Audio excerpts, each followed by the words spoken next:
Good morning, guys. This is Kendall Terry, and this is going to be part 2 of Evolution of Species. We're going to start by looking at tempo of speciation. How do organisms actually develop into other species? And there's two main lines of thought. You can see I've got them divided here. The first is gradualism, and in gradualism, it's gradual change in a species over time, where you have a obvious difference, and then there's a split somewhere kind of in that tree of life, and there's progressive change along the way to get to organisms that we currently see and explaining organisms that we know that we find in the fossil record. Little steps along the way. That's gradualism. The competing thought, I guess you would say, was punctuated equilibrium. In punctuated equilibrium, you've got a time or an event that caused some kind of drastic change to take place. That's called adaptive radiation. Maybe it was an island that broke off from the mainland. There was some kind of traumatic environmental change, whatever may be the case, but there's been something that has caused a dramatic shift in the environment. There's been a radiation or adaptive radiation, so to speak. We're not talking about radiation as in nuclear warfare here. Adaptive radiation where they have to adapt very quickly to a changing environment. Those that do survive, those that don't die out. So you get a drastic change in some organisms. The ones that are able to survive, they go on them for a long time. So you actually have change and then long periods of no change. There's not much change going on, and then something takes place to where there's adaptive radiation, large amounts of change, and then long periods of no change again. Punctuated equilibrium, a point where everybody's happy, and then a point that everybody changes, and a point that everybody's happy, so to speak.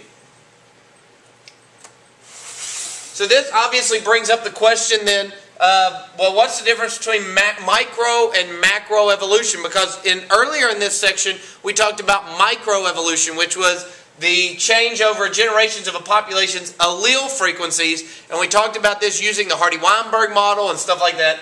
Mainly by genetic drift and natural selection. Those are the two main causes of microevolution in a population.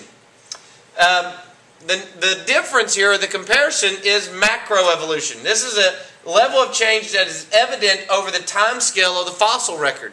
So you've got large amounts of organisms that are no longer around. You've got organisms in fossil records that look similar to organisms that we currently have, but they're not the same. So there's been some type of change that has taken place on a larger scale than what is described in microevolution. So that is called macroevolution.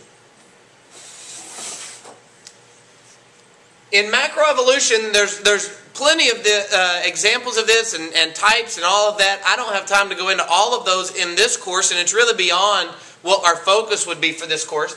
But here are just a couple of things that we have noted that deal with macroevolution. The first is allometric growth. In allometric growth, we're looking at relative growth rates of organisms' different parts during development. And what we have found is different species will spend different amounts of time during the development of that organism on different parts of their body. We see this in the human, and I've got several kids, but you look at toddlers and their body proportions are not the same as the proportions of an adult human, and they're growing differently. My 18-month-old, when she puts her arms up, her hands only go about right here. It's very cute, but they don't go as high as what your arms do as a teenager, as an adult. And it's because of allometric growth. There's times where the body is focusing on different parts in the growing of those processes. The time that those start and the time that those stop is very species specific many times. Another is heterochrony. And heterochrony, evolutionary change in the rate of timing of developmental events. So when does something turn on during development? When does something turn off during development? That is so important to what the organism might look like. That might be the difference between webbed fingers. It might be the difference between a large brain case. It might be the difference between a strong bite muscle. There's various things that we could look at there. Length of an appendage, so on and so forth.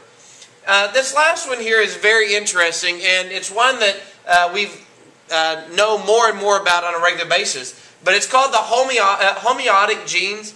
The homeotic genes are genes that determine such basic features as where a pair of wings or a pair of legs will develop. And this could be something very simple. For instance, the fin of a fish has homeotic genes called Hox genes that determine positional information of an animal embryo. During development, those Hox genes will be turned on a limb area, but up close right in here, and it's kind of like telling the bones where they're able to grow to. Whereas in a human embryo or a mammal embryo, that Hox gene on the limb is not right here, but those Hox genes will turn on actually all the way out through this area of that limb. And it causes then the growth of that limb to be different than what you see in like the fin of the fish.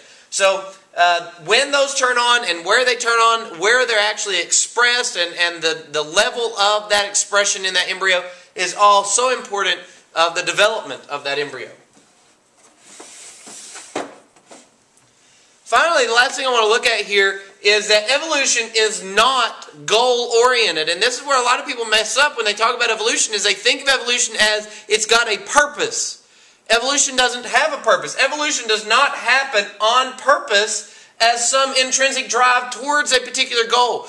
An organism is not sitting out there thinking, man, if I could just see better at night, and slowly over time they become able to see better at night. That's not how evolution works. Evolution is a response to interactions between organisms and their current environment. Once you're born with all the things that make you who you are.